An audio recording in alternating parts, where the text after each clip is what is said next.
To take a little bit of a break between my dietary wisdom and the great apes and, the Gaza nonsense and talk a little bit about concept of a Pan-American race as described by Jose Vasconcelos with a little bit more biology and anthropology behind it. But to begin with, I've made numerous videos on this in the past, why a high IQ does not mean you're smart. Now, I am a firm believer that IQ matters, okay?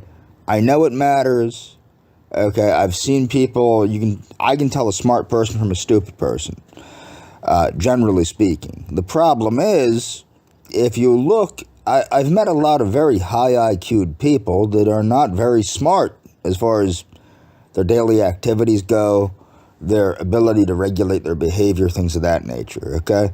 So my view is that, what does IQ mean? Because there's plenty of average IQ'd farmers and average IQ'd outdoorsmen that are a hell of a lot smarter than a lot of college professors. The same could be said for a lot of average IQ mechanics, etc. Now, I know what you're saying, well, these are specialized fields. Not really, okay? Not really. But I'm going to move forward here. I'm sorry, before I move on, I want you to know, if you're free to read this on your own. How can someone with with a high IQ have these kinds of intellectual deficiencies, meaning they lack intellectual depth, claim blah, blah, blah. And it goes on and on and on. But it's very true. You'll meet people. I've met many people, well-educated people.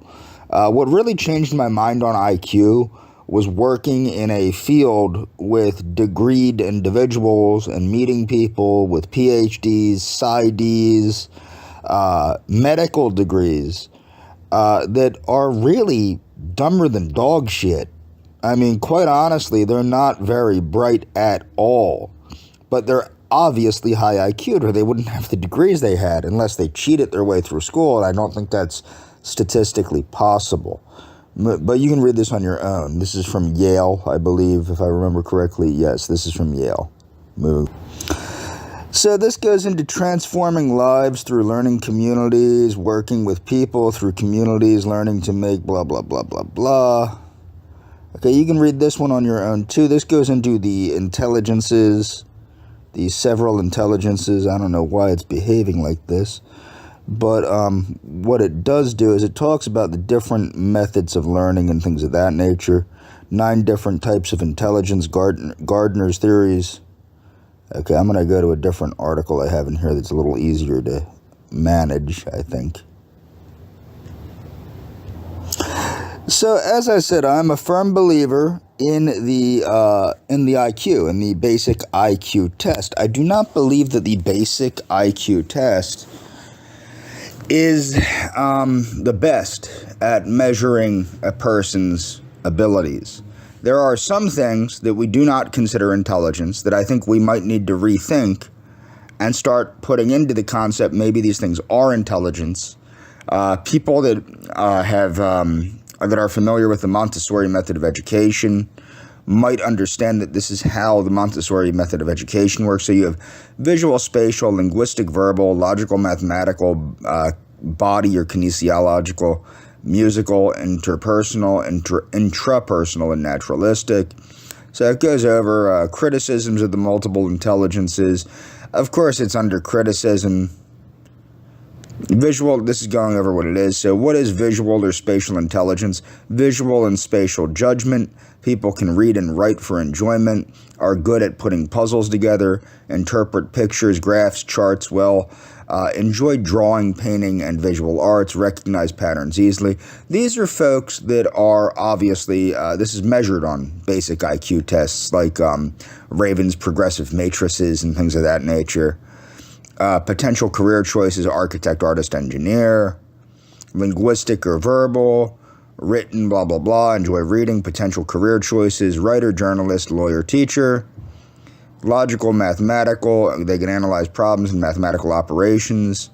Characteristics: have excellent problem-solving skills, blah, blah, blah, blah. They could be a scientist, mathematician, computer programmer, engineer, accountant. Body or kinesiological intelligence characteristics are skilled at dancing and sports, enjoy creating things, have excellent physical coordination, remember by doing rather than hearing or seeing. They could be a craftsperson, a dancer, a builder, a surgeon, a sculptor, an actor. Okay? Musical intelligence. Now you have to understand, these intelligences are present in everyone to varying degrees. Keep that in mind. Unless the person is severely mentally defective, these different aspects of understanding reality are present, and that's what intelligence is your ability to understand reality and to manipulate reality by force of will through the body. Okay, that's really what intelligence is. So a craftsperson, dancer, yada yada. Musical intelligence, yeah, you're good at music. Interpersonal communication or interpersonal intelligence. They could be a psychologist, philosopher, counselor, salesperson, politician. Intrapersonal intelligence, analyze their strengths, weaknesses, blah, blah, blah, blah, blah. They could be a philosopher, writer, theorist, scientist. Now, what you have naturalistic intelligence, interested in subjects such as botany, biology, zoology, categorize and catalog information easily, enjoy camping, gardening, hiking, and exploring the outdoors. They could be a biologist, conservationist, gardener, farmer, etc. Existential intelligence. Now they could be a philosopher, theologian, pastoral counselor, pastor. Okay? One of the things that I think people forget in this materialistic world we live in, and it's funny because I am a materialist, but people forget the importance of philosophy, the importance of theology, the importance of these things in helping people understand reality, because you can only understand so much reality through the objective reality.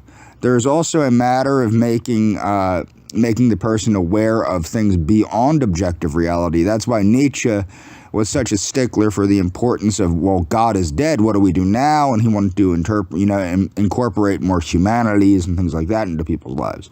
Moving forward. So many folks are unfamiliar. They'll be like, well, blah, blah, blah. This race is that race, and that race is this race, and blah, blah, blah. There's no intermixing, blah, blah, blah, blah, blah. There's mixing between different species of human, particularly Neanderthals, Denisovians, and Homo sapiens. Okay, and you can read this for a more in-depth understanding here. Neanderthals are, of course, from European. Laureate and publisher, first sequence of the Neanderthal genome. Looks like he has a bit of it in him himself.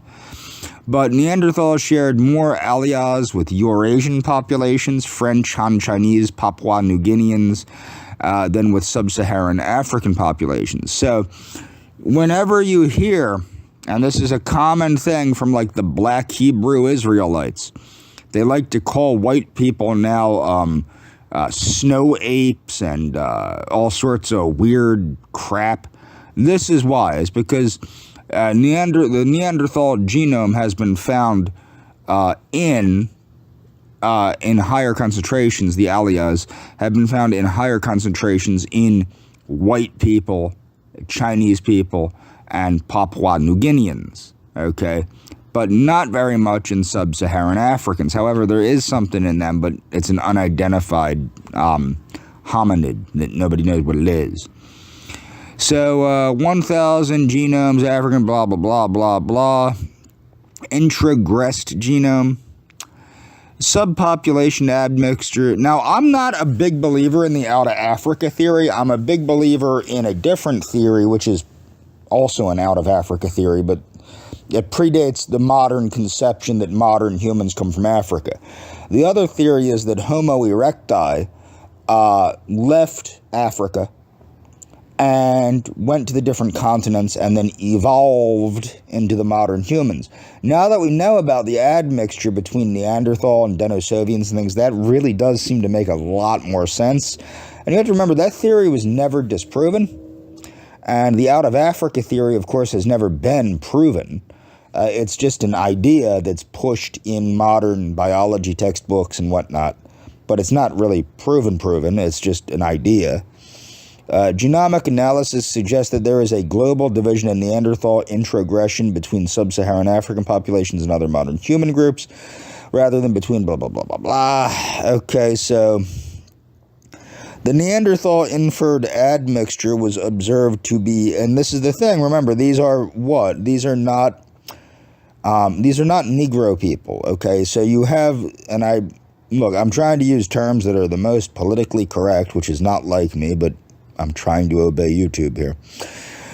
So the highest amount of the admixture of Neanderthal DNA was in North African populations. So in the Tunisian Berbers, where it was the same level or even higher than in Eurasian populations. Remember, Tunisian Berbers are predominantly Indo-European with a little bit of Semitic blood and a little sub-Saharan African blood, essentially. So you also have European or Near Eastern admixture, such as in Morocco, Egypt, yada, yada, yada. Distance and lineages, mitochondrial DNA, Y chromosome. This is all about like where it comes from, the chick or the dude. Reduced contribution, blah, blah, blah, blah, blah, blah, blah, blah, blah. Changes in modern humans. In Eurasia, modern humans have adaptive sequences introgressed from archaic humans, which provided a source of advantageous genetic variants that are adapted to local environments. Okay, this is another thing. Okay, so let's see here. So Neanderthal has targeted genes involved with keratin filaments, sugar metabolism, muscle contraction, body fat distribution, enamel thickness, and oocyte meiosis, as well as brain size. Neanderthals, if I remember correctly, do have the largest brains, and also, as people probably know from anthropological research, the cranium and the brain case is highest in like East Asians, and then followed by Europids, meaning people of European descent. The East Asians and the Native Americans, Siberians, etc. have the largest brains, followed by whites, what would be called white people, like Europeans, Semitics, people like that. Genes affecting keratin were found to have been introgressed from Neanderthals, blah, blah, blah. Morphological adaptation in skin and hair. Researchers found Neanderthal, blah, blah, blah, blah, blah. Let's get down to Denisovans. Population, substructure, yada, yada, yada, yada. Morphology. The early Upper Paleolithic burial remains of modern human child from blah, blah, blah features traits that indicate Neanderthal inbreeding, with modern humans dispersing into Iberia. Considering the dating of the burial remains and the persistence of Neanderthal traits long after the transitional period for a Neanderthal to a modern human population in Iberia, the child may have been a descendant of an early, heavily admixed population. Modern human, blah, blah, blah.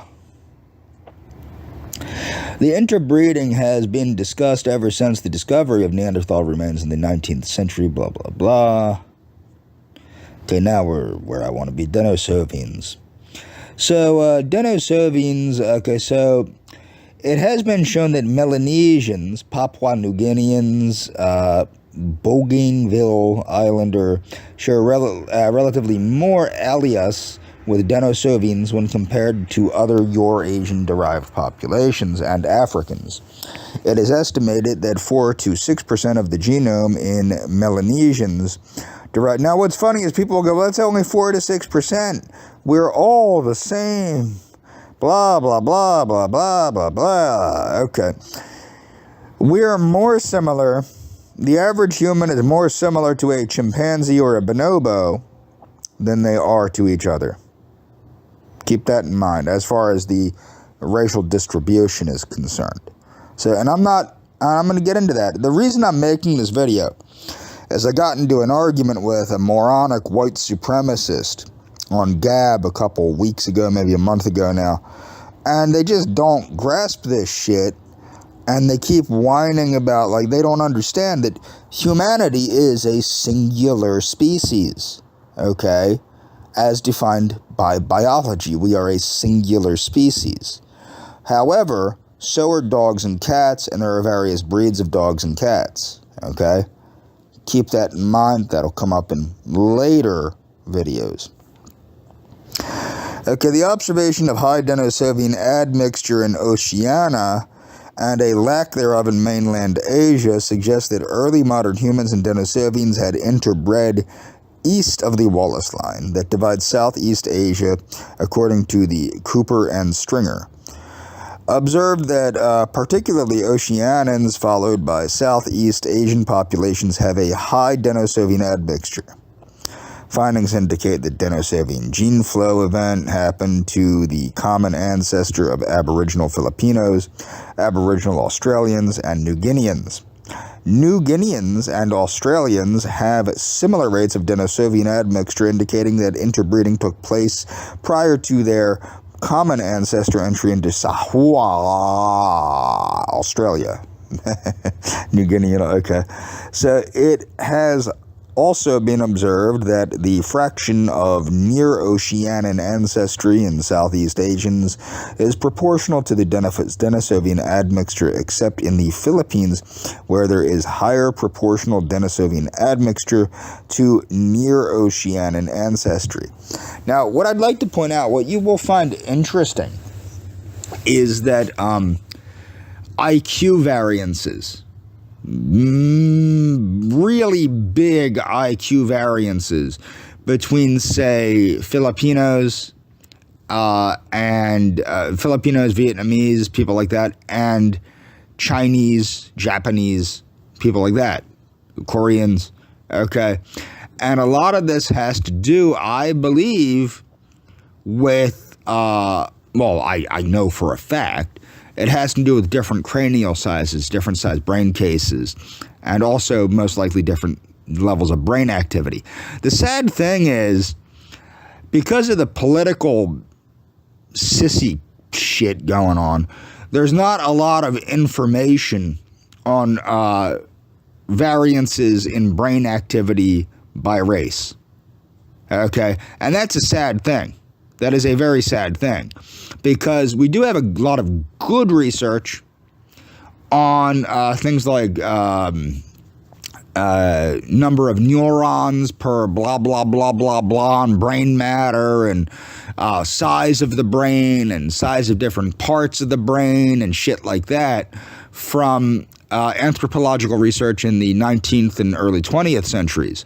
But because of the politically correct horse shit, we don't have any of the newer technological advancements going on to show, well, this group of people, even though they might have the same sized brain, have variously different brain activity, okay? A different activity in this area or that area, okay? How is it changed by diet and things like that? Because I'm going to also get into that about how epigenetics plays a role. Because it's not just one or the other. It's not nature versus nurture. It's nature and nurture. If you take a gifted person or a gifted animal and put it in a non-stimulating environment its whole life, it will go crazy, okay? And it will be subnormal, regardless of its genetic potential. Reduced contribution, there are large genomic regions devoid of Denisovian-derived ancestry, partly explained by infertility of male hybrids, as suggested by the lower proportion. Remember I said in a previous video, in my Noahide video actually, this is why intermixing of animals was frowned upon in the Noahide laws, is because sometimes you end up with an infertile offspring. Changes in modern humans, exploring the immune, blah, blah, blah, blah, blah, blah, blah, blah, blah, blah. Archaic African hominids. Rapid decay of fossils in sub-Saharan African environments makes it currently unfeasible to compare modern human admixture with referenced samples of archaic sub-Saharan African hominids. Okay, blah, blah, blah. The hypothesis that there has been an archaic line in the ancestry of present-day Africans that originated before the San, Pygmies, and East African hunter-gatherers, is supported by a line of evidence independent of Skoglund findings based on large haplotypes. Blah, blah, blah, Yoruba people. Genetic evidence shows that thousands of years later, when lineages of Neanderthals and Denisovians started to expand into into Eurasia, the continent was still inhabited by descendants of these archaic hominids. Okay? And their genetic admixture made its way into the genome of Neanderthals and Denisovians. So these very, very archaic humans that we can't find the DNA of to compare because they're, it's decayed DNA. We can't get it out of bones that don't exist anymore, essentially. Or they're so mineralized that the bone itself doesn't exist. It's been replaced by inorganic material. So this is about related studies, genetic blah, blah, blah, blah, blah. Moving on. So many people find it odd. So this is from the Missouri college. It's about how the U.S. Census defines race and ethnicity and all that shit. And the reason why was what you have to understand. Like, for example, people might not know this, and I'm sure they do by now. I have Brazilian ancestry. Most likely Italian. I'm never going to do a DNA test now that I know that there's a potential for it to be sold to, which I already assumed, be sold to be used to make bioweapons that can target individuals. I won't be getting a DNA test anytime soon. I always really wanted to get a DNA test, mostly to discover not my ancestry. I can give a shit about that. But I do assume, from my Brazilian ancestry, I do assume that I am most likely part Native American and part black, just because most people in Brazil are part Native American and part black.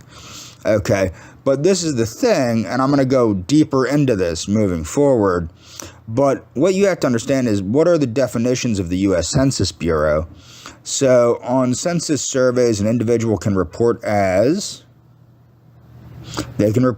white, black, African American, Asian American, and Indian and Alaskan Native, Native Hawaiian, and other Pacific Islander. Now, what you need to understand, East Indian, crazily enough, because you have to understand this, depending on the caste of the East Indian, some East Indians are very Caucasoid. Other East Indians are Australasian or whatever the heck, the Pacific Islander, essentially. Okay? So ethnicity determines whether a person is Hispanic or not. Now, I think that's not fair because I believe that, and I've done videos about this, and I'm going to do another video about it. I believe there are several ethnicities of white American spread throughout the United States that are not given credit.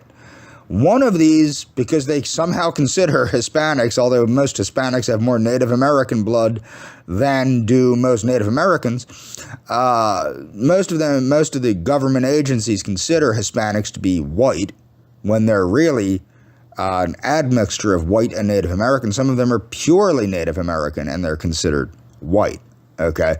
But the point is, Hispanic or Latino and not Hispanic or Latino, Hispanic origin may be viewed as the heritage, nationality, lineage, or country of birth of the person.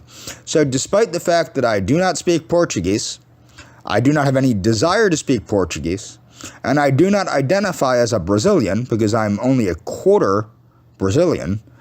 No, I think I'm like an eighth Brazilian, actually. I have to do the math again. The point is, I am still Hispanic because my mother was half Hispanic. Now, I guess that would make me a quarter. But the point is, because my mother was half Brazilian, regardless of the fact that her family claimed to be Italian, doesn't make a matter of difference because they came from Brazil. So, legally speaking, that made her Hispanic, which makes me capable of identifying myself as Hispanic. The problem with that is Hispanic is not a race, okay? It is an ethnic group, okay? And that's the confusion. People get the two confused.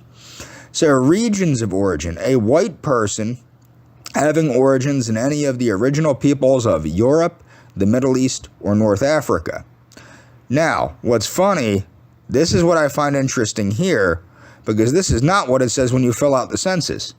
It's saying an Asian is a person from the Far East, Southeast, or Indian subcontinent. No, it does not say that when you fill, unless they changed it since I filled out the census.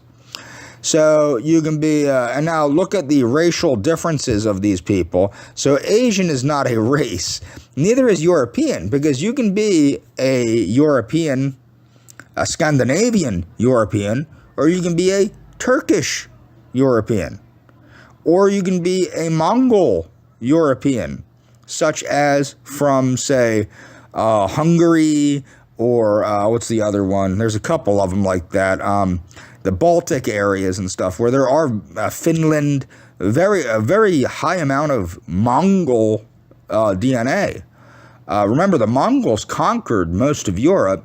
Also, the Romani people are technically, they can be any amount of Indian to whatever, because they originally come from India. But there's other, like the Gypsy people, like the Romani, and I forget the name, the Centili or whatever the hell. But my point is, these origins, these places of origin, do not do justice to the biological variance of these continents. So black or African American, a person having origins, of course, in the black racial groups of Africa, Indian, American Indian or Alaskan Native, a person having origins in any of the original peoples of North and South America, and who maintains... See, this is what's funny. This is crazy, but this is very important that you understand this. So, in order to be a Native American, you must not only be, by blood, a Native American, you must maintain tribal affiliation or community attachment, or somehow you magically become a white person, despite the fact that Amerindians are, of course, far more similar to Asians and Siberians and the people of Korea, Japan, China, etc. Native Hawaiian or Pacific Islander, a person having origins in any of the original peoples of Hawaii, Guam, Samoa, or the other Pacific Islands. Okay, so keep that in mind. Now, what's funny, as I noted, some of the people that are East Indian, which, for whatever reason, this is saying that they're Asian, which that did not, it used to say they were like Pakistanis and whatnot, that they were Caucasian. It changed that up. I don't understand how that happened, but you have to understand, so a North African from Egypt or a Tunisian is a white person. An East Indian that might be even fairer-skinned is Asian. Okay, so this is a really shitty way of classifying these different groups from a biological standpoint. Why the census includes race information. Now, it's funny. I had a buddy of mine that was dying. He was an older guy, and I was taking care of him as he was dying. And they were getting the census information from him, and they asked him his race and ethnicity. And he goes, and I quote, "I'm a fucking American, ain't that enough?" And he was one of them hardcore 1960s Kennedy Democrats that, he didn't believe in race and all that jazz. And the thing was, it does lend one to question, if the government really doesn't care about race, why do they ask the question? And the reason why is because they're trying to forcibly diversify the country, okay, to get the right mix that they consider the right mix of people. Okay, prior to, I think, 1965, the policies of the United States was to only allow Caucasian people into the country. Okay, race information cannot be used to enforce immigration laws, blah, blah, blah, blah, blah, blah, blah, blah, blah, blah, okay? So we're going to move forward here.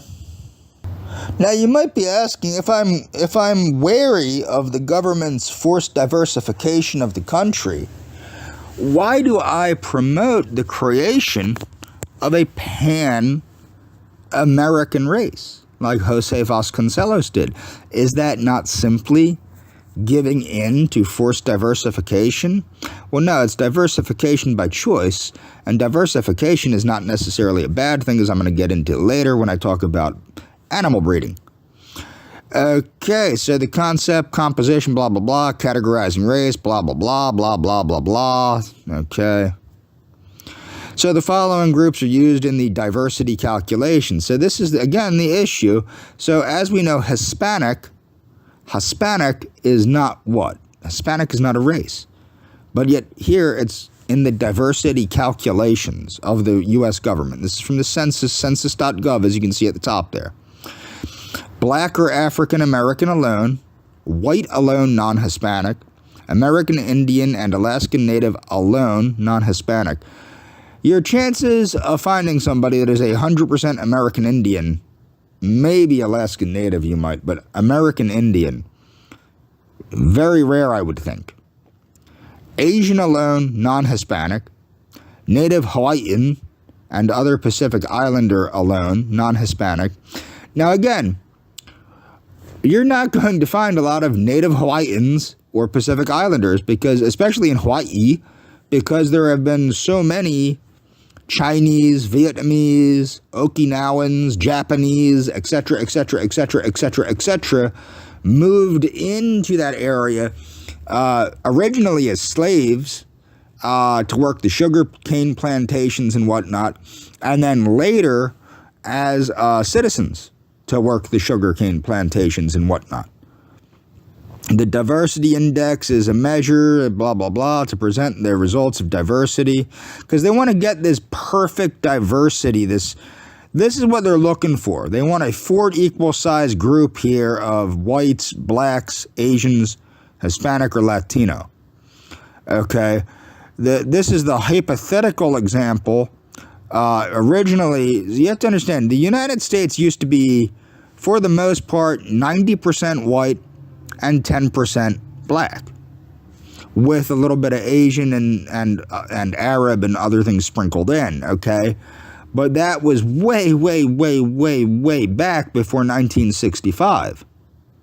And again, I really, really, really, genuinely encourage folks to read the book Mugged by what's-her-face, Ann Coulter, which shows. So this is where we're at here. So we have whites at 40%, Hispanic or Latino. Now, what's funny about this is when people say that the Republic is 60% white. Here it would be 70% white. When they say that, they are including Hispanics and Latinos in that. So as you can see here, the true nature, and really it's probably closer to 40, I'm not 40, it's probably closer to 30 or 25% white at this point, if not even lower.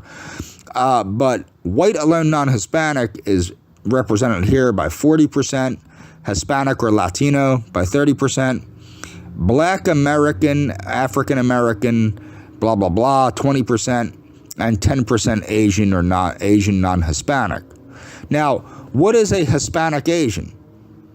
Well, the Philippines, okay? So the Filipinos were conquered by the Spanish. So, and this is the U.S. Population Diversity Index. You see, white alone allegedly is 63.7%, Hispanic 16%, Black African American alone, yada, yada, yada. I would definitely call into question this, because you have to understand, most of this is on self-reporting. They're not taking DNA from people at birth and seeing what percentage of what they are. White alone non-Hispanic population was the largest racial or ethnic group in the United States at 63.7%. The Hispanic population was the second largest, and the Black or African American alone non-Hispanic population was third largest. Now, what's a Black Hispanic? People might be wondering. Cuba, Brazil, etc. One of my favorite people. I love the dude. He's unfortunately he passed away at like 115, I think. His name was Bernardo Lapayo. People have finally started pronouncing it correctly, so I'm going to start pronouncing it correctly. Everybody else was saying Lapalo, Lapalo, Lapalo. I used to say Lapalo, but now that people actually know that it's Lapayo, I'm going to say Lapayo. So Bernardo Lapayo is a black Brazilian, a black Hispanic. Yes, that exists. Black Hispanics, white Hispanics, Asian Hispanics. Technically speaking, there's a hell of a lot of Okinawans in Brazil. Does that make them Hispanic? I think it might. The diffusion score is blah, blah, blah, prevalence mapping. If anybody's interested about Bernardo Lapayo, check out his granddaughter's YouTube channel, Age Less, Live More. I believe that's what she's calling it. It's actually the title of Bernardo Lapayo's book. You can also watch my videos about Bernardo Lapayo, for which there's a whole playlist. However, we in the South, black. Okay, so, however, we see some regional variation. In the South, black or African American alone, non-Hispanic, was the largest group in some counties. So why is that? Well, that has to do with slavery. You have to understand there were hundreds of slaves per every white person because they were used as cheap labor. You don't have to pay a slave, okay? And I also want people to read, and I'm going to get into this deeper. I want you to read Dr. Joel Wallach's book, Black Gene Lies, okay? Because there's this myth that black people are just, they're a sickly people. It's not true. I'm going to get into that much deeper, too. That is a load of horse shit. And it has to do with the fact that these people are not eating the foods that they need to eat to thrive. Neither are white people. Neither are Asian people. No Americans are really eating, no Americans after the fact, like second, third, fourth, fifth, sixth generation Americans, they're not getting the foods they need to thrive. And the foods they need to thrive are the foods similar to a chimpanzee. And I'm going to get into that. In the West and Southwest, Hispanic or Latino was the largest group. In Alaska and parts of the Midwest and Southwest, American Indian or Alaskan Native alone, non-Hispanic was the most prevalent group. So what you're seeing here, this is what I find funny, is they're saying that whites are the most prevalent. Over the land mass, doesn't look that way, does it? Doesn't look that way, because if you see, white non-Hispanic is concentrated in these very tiny regions, okay? Measuring diversity then and now, we chose this new set of diversity measures, blah, blah, blah, blah, blah, blah, blah. You can read this on your own, the rest of this. When we come back, I'm going to talk about examining racial and ethnic diversity of adults and children. Defining diversity, blah, blah, blah, blah, blah, blah, blah, blah, blah. Okay. Diversity index by state and by voting age. Now, this is really the goal here, and I don't think it's going to work. Their real goal is to make it so that there is no more conservative party in the United States. Now, they've done that for now. The Republican Party has become a lily-livered bunch of limp-wristed sissies that panders to minorities. And right now, the Democratic Party actually is looking a little better than the Republican Party as far as promoting Americanism is concerned. Now, what I want to point out here, and I'm going to explain this, the diversity that they are promoting is aiding in the reclamation of the United States by a more conservative mindset. What do I mean by that? Well, it is the Muslim minority that has been concentrated in specific areas of the Midwest and West, the Midwest area like Michigan and whatnot, that are starting to let their voices heard on things like this kind of forced anti-social, anti-reality mindset about the 97,000 genders and whatnot, okay? So you have the Muslims that are coming in here, and I've said this from the beginning, the Muslims that are coming in are more in sync with conservatives and what like my grandfather was a conservative Christian, a white Anglo-Saxon Protestant conservative Christian. Well, most white Anglo-Saxon quote-unquote conservative Christians are now crazy Zionist liberals that promote gay pride and all this other crap. Muslims, not so much. The Muslims that are coming in here are far more in sync with the values promoted by your typical Midwestern white Republican of the 1930s and 40s. So what you are seeing now, you will see a lot of intermarriage between Muslims and non-Muslims.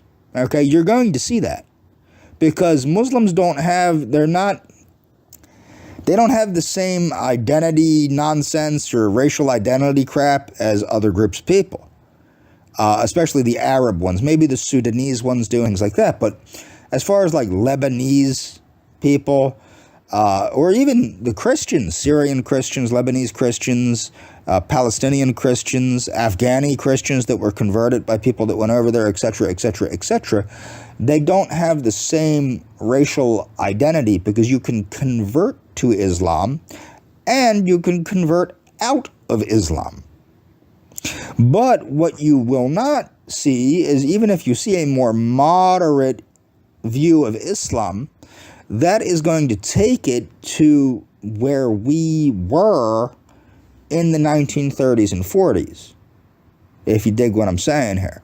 So this, in my view, is not a bad thing, okay? Not a bad thing by any stretch of the imagination. Now, when I come back, we're going to get deeper into this. Again, this is the examining the racial and ethnic diversity of adults and children. Now, what's funny is the only people you see standing up against Zionism in Congress or in the Senate are what? They are Latinos, they are blacks, and they are Islamic. Okay? You do not see white Anglo-Saxon Protestants standing up against the Zionists. You do not see Rand Paul, who went over to Israel to prostrate himself before the rabbis, standing up to Zionism. You see Ilhan Omar. You see Alexandria Ocasio-Cortez. You see, I believe, Keith Ellison. But you do not see white Anglo-Saxon Protestants doing it, do you? No, you do not. You see more Americanism in the so-called radical left, and it is a radical left, but that will mellow as things work themselves out. And we're going to cover this when I come back.